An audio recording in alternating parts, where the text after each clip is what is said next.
Good morning, good afternoon, good evening, wherever you are in the world. Thank you for joining me for this week's edition of the SMIE Consulting Midweek Roundup. It's Wednesday, February 25th, 2026, and today we're going to be answering 3 questions we've been hearing from international educators over the last 7 days. And as we do each week on the Roundup, we take our questions that we ask here from our newsletter that comes out on Monday morning. And that newsletter is called All the SMIE News Fit to Share. And it's available in 2 forms, in email, where you can go to our website at smieconsulting.org/subscribe to subscribe one of 2 ways, either to the email version, and there's a box that you can sign up that way, or through our LinkedIn newsletter version.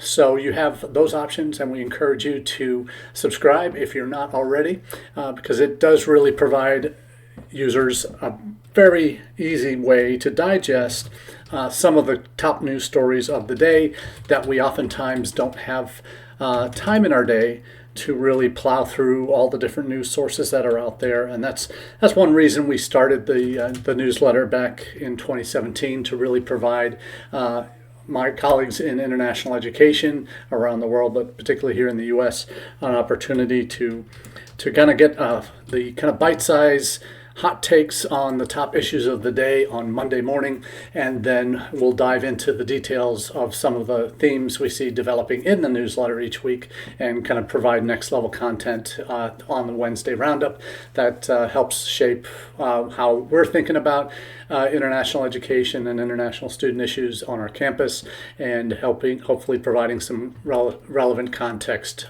for users to take some ideas back to their campus, to their leadership, and say, hey, we might need to tweak the way we're doing things. This issue is really becoming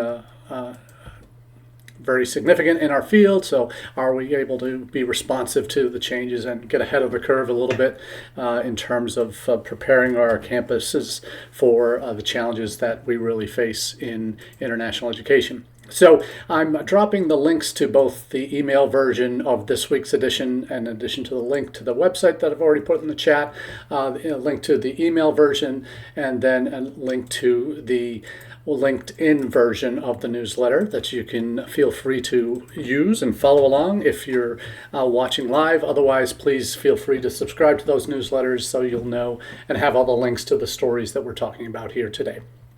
So between those 2 sources, we're closing in on 3,000 subscribers, and we're hopefully going to hit that in the next month or so. But very proud that so many international educators, and humbled, frankly, so many international educators are making the Midweek Roundup, as well as our newsletter on Mondays, a part of their regular international edification. So thanks again for being part of that journey. It's really my pleasure to be bringing it to you each week. Now, the first topic of the day that I really want to focus our attention on is one that, for those who know me well and know the 6 Ps for Strategic International Enrollment Management that we've talked about and developed during the pandemic, and are now implementing where we work at the University of Akron. I'm stop saying the royal we. I should do that.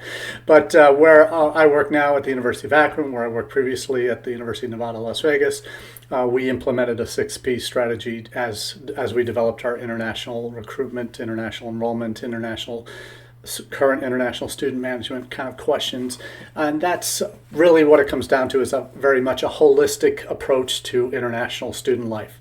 Not just the prospect to enrolled stage, but all the way through to successful alumni, and how campuses that align their international student priorities accordingly and campus-wide, and involve all the relevant offices in that student's journey, that international student's journey, are the ones that make certainly the best impact on full life cycle support and hopefully positive outcomes for those enrolled international students. So the question that we're talking about today is, how do you define perspective in international education? And this is important. This is coming out of a colleague who recently, a young, kind of up and coming rising star. Certainly, he's been around now about 4 or 5 years, but certainly he's become very active on in the social space for promoting his institution, UCM, Central Missouri, but also digging into using AI in international student recruitment. And he's got a blog a Substack that he has coming out. Just dropped the link to his most recent edition. That guy named Greg is his Substack. And his thoughts from the road. He is a road warrior. He's out there even more than I am. I know I'm leaving Sunday for a 17-day trip to Vietnam, India, and France, and he's out there as well right now. A lot of colleagues are crisscrossing the globe as we speak to bring in this fall's class. And part of what Greg references in his article this week, Thoughts from the Road, a bigger story than the moment. And he makes the point, I think quite appropriately, that we, for the last year, have been under siege, is a fair way to put it, for lack of a better phrase, in international education in the United States. Because we're at the crosshairs of the current administration's war on higher education and immigration, and particularly illegal immigration. However, international students, because they're coming from overseas, they're classed as seen as potential immigrants, and even though they're not, they're on non-immigrant visas. But they're also, a lot of the policy changes we've seen in the last year have impacted them directly. Not only the ones in the United States now, with all the SEVIS terminations we saw last year, the visa cancellations for social media posts, all of those kind of things, but for future students, the removal of the ability to get visas, appointments outside their home country, unless they're living in that other third country, the inability to for visa renewals, for students to have the visa interview waiver, that's been pulled back, the introduction of the travel bans, all those kind of things we know. There's a long list that we don't have time to go into every time. But needless to say, as Greg points out, that we've been bombarded with having to react to policy changes and as much as possible trying to develop strategies to circumvent those, to answer questions, to prepare our students better for visa interviews, to do all the relative things we need to make the obviously very messy political situation as it relates to immigration a little bit clearer for our students. And Greg makes the point, and I'll share that when you're living inside the headlines, this is his quote, you're living inside the headlines every day, when policies shift and rhetoric escalates, it can start to feel like the ground beneath our field is unstable. I don't think there's many in our profession, particularly in the U.S. over the last year, that would disagree with that statement. And the part of his next statement, and the main reason for the piece last week, was, as the saying goes, it's hard to see the forest for the trees. Sometimes the only way to regain perspective is to step outside your own situation. And this is an important point that I completely agree in.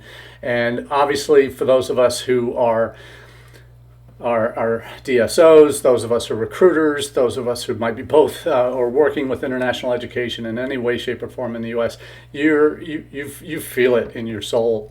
If you've been in the industry for more than a minute, this feels like, we've talked about this before, that it feels like an existential threat. Some of the things that have been happening cumulatively that really make us feel like we're under attack. And the cool part is that's not always the reality. Obviously, that we certainly feel it every day. We feel every new statement that the president makes on X, or Truth Social, or whatever it might be. We feel everything that as almost a personal attack. The reality is, the rest of the world knows things have changed, and we're not the only country that these things have changed in terms of visa application fees. To Australia doubled in the last year, and they're becoming more strict with who they're allowing into their country. UK's gotten more strict. They've shortened the graduate route for post-study work. They've eliminated dependent visas for master's degree students. They may be taking aim at MRes applicants in the next year who are able to bring got a loophole. They were able to bring dependents that were one of the main reasons for the reaction against. You had the introduction of the international student fee in the UK that is feared to slow the enrollment enrollment numbers to that country. You've seen them deal with also their new national plan for international education. They are not putting any new target numbers for inbound international students, but they are saying, hey, we really need to ramp up our T&E efforts, which means educating students abroad in other countries for a British degree. You've seen in Canada the absolute train wreck that country has become in terms of international education. We had the first public institution announce their closure this past week. There's so much going on in the world beyond just the U.S. We have to step out of our own bubble.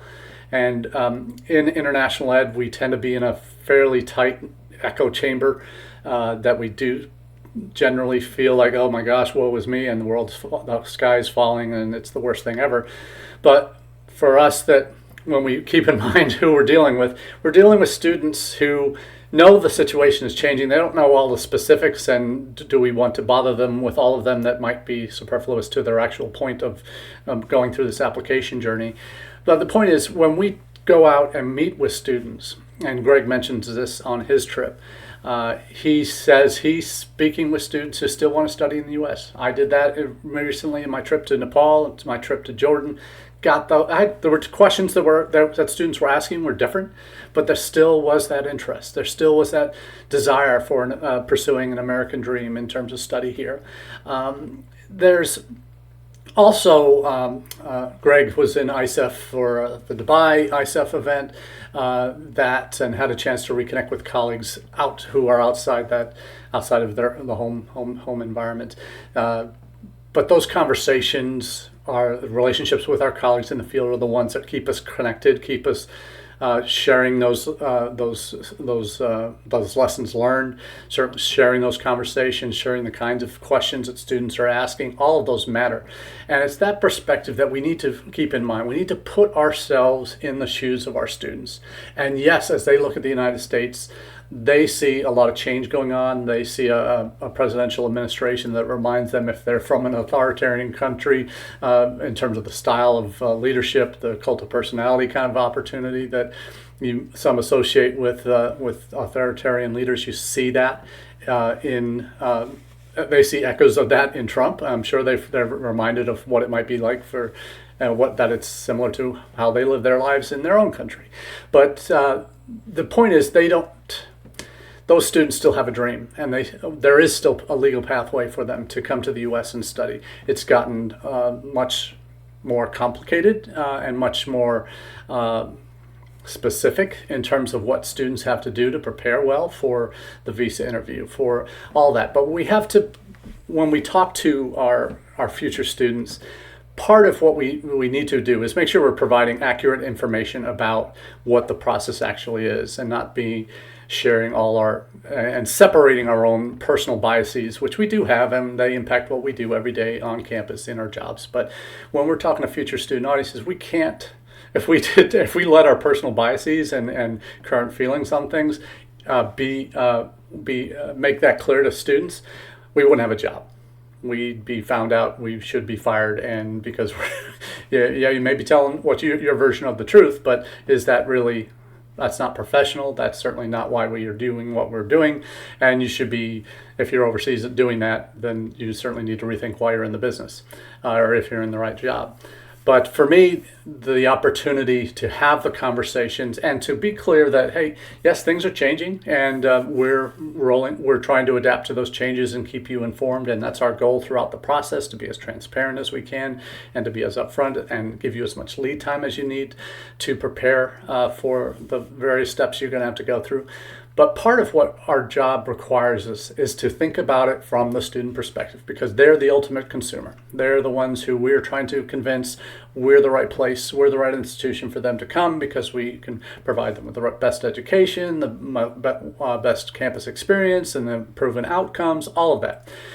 These are the things that they attract them to the United States, but we also have to fill in the blanks and help them understand the things that they don't know that they need to know about campus life, about the outcome, how the outcomes track, and how jobs are tied to particular academic programs. We're going to be doing an exercise with our career services folks soon on just this very point, on making it clear, particularly for some of our oddly named academic programs, so which might not be common knowledge on what that means, and tying future job prospects to those academic programs. Just the ways that you can help create those pathways and make clear those pathways for students to help make it a clearer and a better value proposition for your intended audiences, because that's ultimately what we have to demonstrate for our campus above any other U.S. school, but also any other college or university that a student might be considering in another country. And that's also the part of perspective you need to have in mind, that students that we're recruiting now aren't just applying to the United States. They're applying to 2 or 3 or 4 other countries, not just institutions in one country or 2 countries. They're applying to multiple countries because they have to keep their options open. They have a dream of studying abroad, and that may be driven because, hey, the internal in-country opportunities aren't there. Then there are serious push factors that are sending them abroad. We're seeing in Vietnam that the government is changing their long-term strategy, and they're realizing that their institutions don't have enough graduate level programs in advanced tech and STEM and cybersecurity, all those kind of things. So they're encouraging Vietnamese students who have undergraduate programs to go and get graduate degrees. So that's a market opportunity for a lot of institutions in the US because we have those programs. So it's about making those connections and making clear the pathways.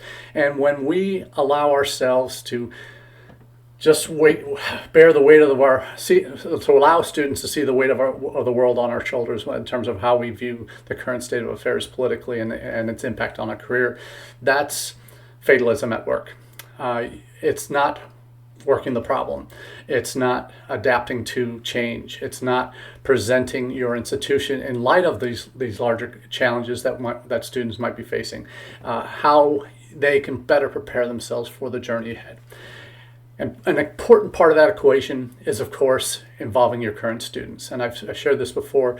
We need the perspective on what we do, that we're not the be-all and end-all of recruitment and admissions in terms of what makes a student's decision for them.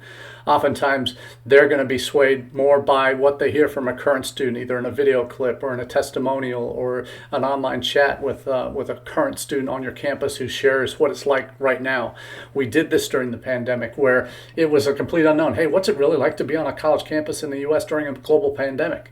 But those schools that showed their current students shared their experiences on what it was like day to day, that helped paint the picture of, hey, ultimately, that's what every future student wants to know from a current student. Hey, what's it going to be like for me if I come to this institution?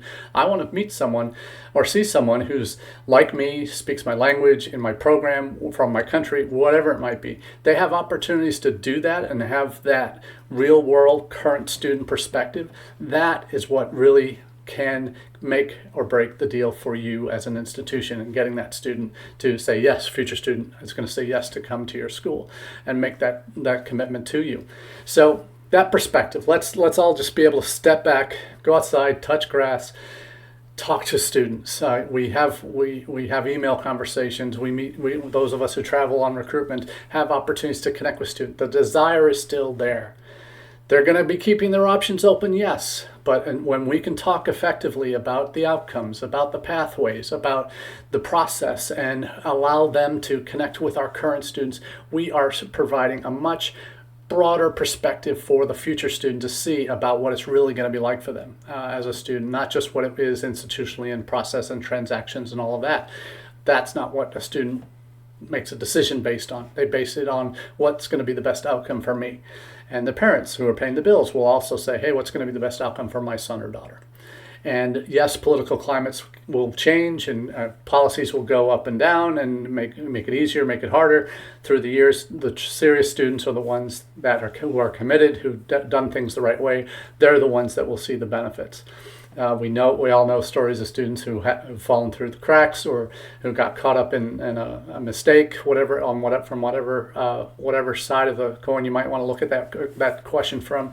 But the point is, we need to get out there and stop having our own pity party.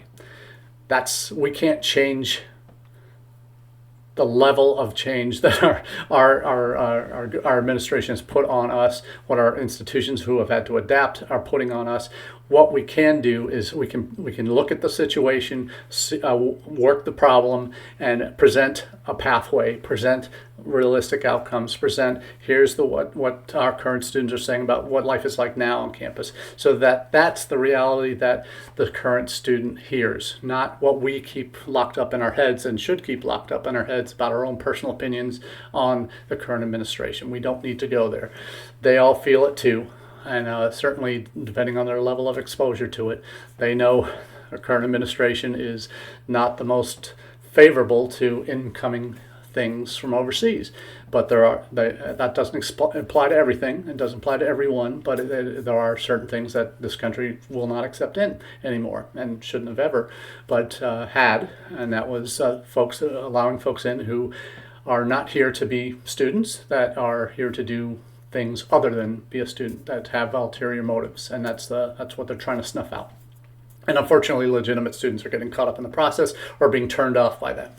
So it's up to us to really share, here's what it's really like on campus, here's what our current students are saying. That helps paint the picture that you want your future students to see about the reality of campus life. And in this supposedly very dark time politically, it may well be that, but on campus is not DC, thankfully. Our campuses are where we take care of our students, where we really provide that support network, that we're looking out for them. We're updating them on changes to visa policy, on visa renewals, all these things that matter. So these are the things that I think is important for us to keep in mind, and have that perspective, to step back, step outside, to have the conversations with students, to have the conversations with colleagues, and not just go into a social media echo chamber every time you want to vent. And that becomes your reality, when the reality is somewhere in between. It's not blue skies and rainbows and unicorns. It's not the end of the world. It's a new reality, and how we adapt to that and how we position ourselves, our institutions, our programs, our outcomes, all of that matters most. So there's where we are, and thanks to Greg for his as always, thought-provoking commentary on what we're doing in international education, international student recruitment. Now let's move on to our second topic of the day. This is one that has to do with our state governments. We all know what's happening at the national level, but we've seen over the past 3 or 4 years, our state governments, particularly red states, become much more proactive in terms of their policies and restrictions for state institutions in particular. And the question is, are U.S. states becoming more proactive against international education? And I think the answer to that question will depend very much on the state you are in. And what I've certainly have found that it's certainly better to be in a red state that is out of the perhaps direct focus of the administration in terms of policy and procedures.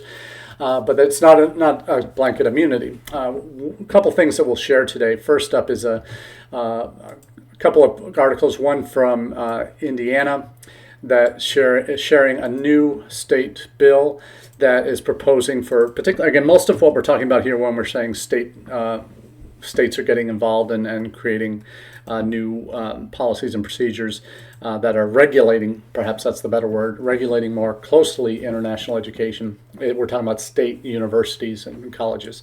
So first one up is kind of an extension of what's been going on at Purdue. For those not familiar, Purdue has had a number of its graduate programs, faculty-led, to prevent or prohibit the enrollment of Chinese students because of national security concerns, of transfer theft, and all of these things that have been part of the China initiative in the first Trump administration. That will not be rebooted, thankfully. But we see state legislatures now stepping in and saying we're going to limit this, put in place a new review system. And in Indiana, the bill House Bill 1099, oddly enough, places a new foreign influence and research security requirements in place before a state educational institution can admit a foreign student into specified qualifying programs beginning August 26. And they define foreign adversaries as China, Iran, North Korea, and Russia. And it has a federal list that allows additional designations under separate process. So it's usually around particular academic programs, chemical, electrical, industrial, mechanical engineering, majors in artificial intelligence, computer science, microbiology, virology. And they can add programs to it. Basically, the bill directs schools to review whether an applicant or their closest family members, which is outrageous, have certain ties, such as employment by a foreign adversary government or membership in a foreign adversary's political party. It also looks into whether the applicant has been employed by the government or served in the military or security services for a foreign adversary. So this is now, according to this House bill, if it gets approved, institutions will have to vet the family members, close family members, which are probably defined somewhere in the bill, to see if they have any ties to foreign adversaries, governments, which, to be honest with you, has been the purview and is a step that consulates in country will make. In these, obviously, in the countries we're talking about, we don't have an embassy in North Korea. We don't have an embassy in Iran. So we're talking about Russia and China primarily as the two. So we have obviously embassies and consulates in both of those countries, open to varying levels of success. But they have been, and certainly for China, those. The civil-military fusion strategy that China has implemented through the Chinese Communist Party. Every institution in the country has a CCP party member. That's a VP level for the institution, and it's mandatory at every institution. And then some of those institutions are part of this. Either through grants or funding or direct ties with the Chinese military to fund the research, the espionage, and those types of things that have popped up in the last decade or so. So the wording of the bill, I think, is creating a new layer of vetting that institutions will need to do, and it doesn't say at what point they need to do it, but certainly before they admit a student, whether any close family members have ties to government or military in those four countries. So obviously focused on China. The bulk of international graduate students have come from China and over the past, and India obviously, but India, it's not on this list. So we'll see where that goes. That's number one. The second one is one we're seeing in that's coming up. It'll be in next week's newsletter, but I'll preemptively give you a link to it here. It's for institutions or public institutions in Idaho and Ohio. There's now a totally different perspective here. State bill aims to limit scholarships for international students. And we're going, wait a minute, there's merit scholarships, that type of thing, I guess we have. But this one is specifically focused on taxpayer-funded athletic aid. The principles of both bills is that they should be majority of taxpayer-funded athletic aid should be set aside for local students, not international students. So it's pending legislation in both states right now that, if passed, would and there's another bill in Oklahoma that would prevent public institutions from giving any scholarships to non-citizens, and that's a little bit scary for state institutions in Oklahoma. But the aim is in Ohio and Idaho is to ensure scholarship opportunities funded by state taxpayers go to local students who they say are more likely to stay in the U.S. and contribute to their university's local economies after they graduate.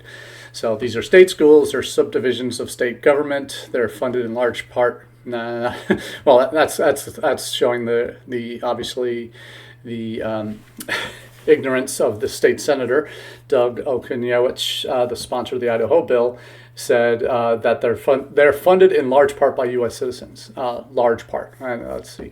When's the last time you've heard a state institution that has more than a quarter of its budget come directly from state aid?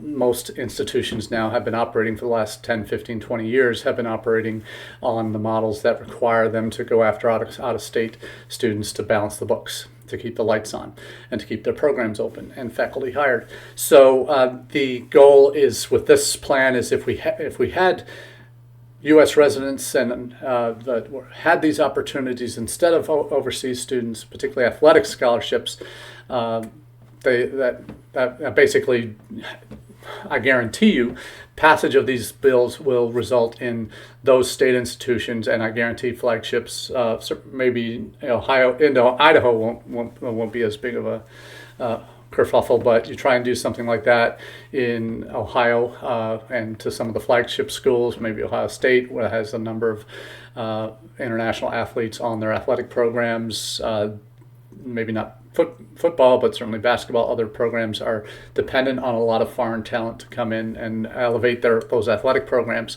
which are certainly football, basketball are the revenue generators for most schools in terms of their athletic programs. It's really interesting to see what happens with that in Ohio. Hopefully it won't go anywhere, but in this environment, you never know. But that bill in Ohio and Idaho is certainly a little bit troubling if that were to pass, because for student athletes, that's a big deal. So the last one we'll share is actually out of Texas, which is one of those red states that has had, for the last couple of years, has had a couple things pull out from underneath them in terms of University of North Texas. Many good friends work there, and certainly they're now in a pinch budgetarily because they've seen a massive decrease in graduate master's degrees enrolled students in the last two intakes, $45 million budget deficit, and that's that means budget cuts are coming. Why is that happening?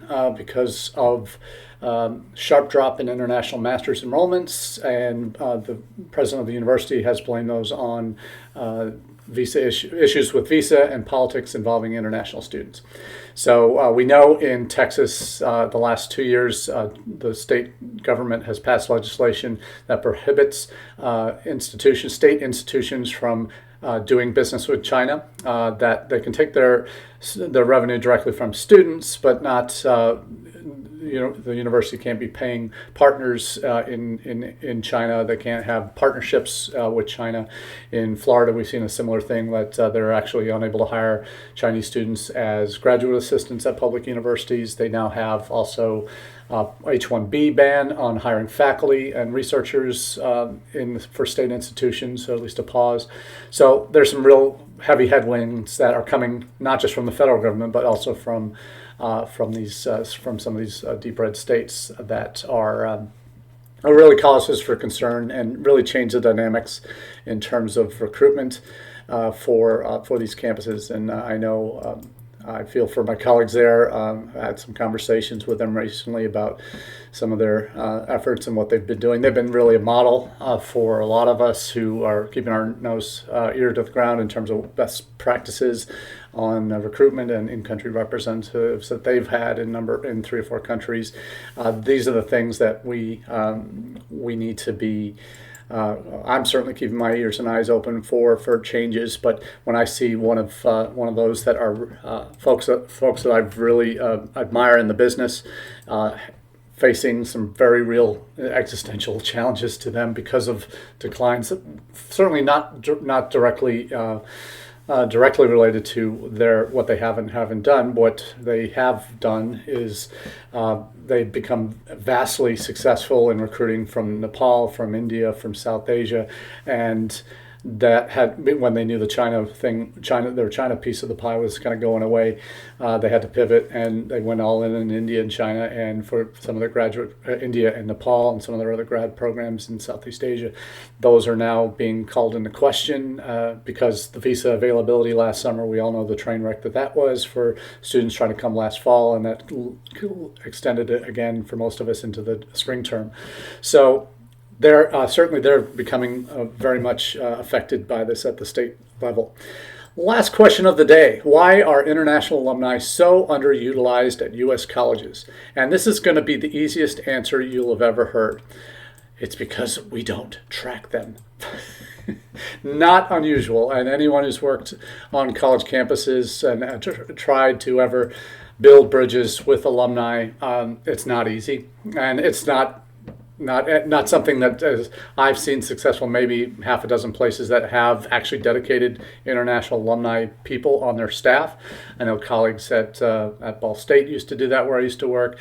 Iowa State has a very strong alumni person there, good friend, and who's doing outstanding work connecting their alumni with the institution and maintaining those ties. And that's I saw a couple folks comment on a post related to this article that I'm sharing today on LinkedIn that said, "Hey, it's real that hey, when you're not communicated with or even know that you exist out there, when the home institutions don't maintain those ties because they don't track, they don't really ask for you, they try and rely on LinkedIn to provide that nexus that'll keep you connected. But the reality is there's not an organized way. Most schools don't do it well to keep in touch with alumni. And that's part of what, as you're rolling out strategic international enrollment plans, when we talk about a holistic approach to international enrollment management, it needs to include that very important piece at the end, that alumni piece, explaining what that is earlier in the process for students as they come in as first-year students, that you have the alumni testimonials that are part of your programming for recruitment, because it all feeds back. You want your international graduates to not only graduate but get jobs, right, and become successful in whatever they do, whether in the U.S. or back home. And tracking that, maintaining those relationships, that takes work. And it's for state institutions, it's easy to do, and a requirement that you focus on your bread and butter, which are going to be your U.S. domestic resources and primarily in-state resources. But the reality is our student graduates go everywhere, and when we can leverage those and by maintaining contact, that's the real piece. How you do that is important. We've talked about that before.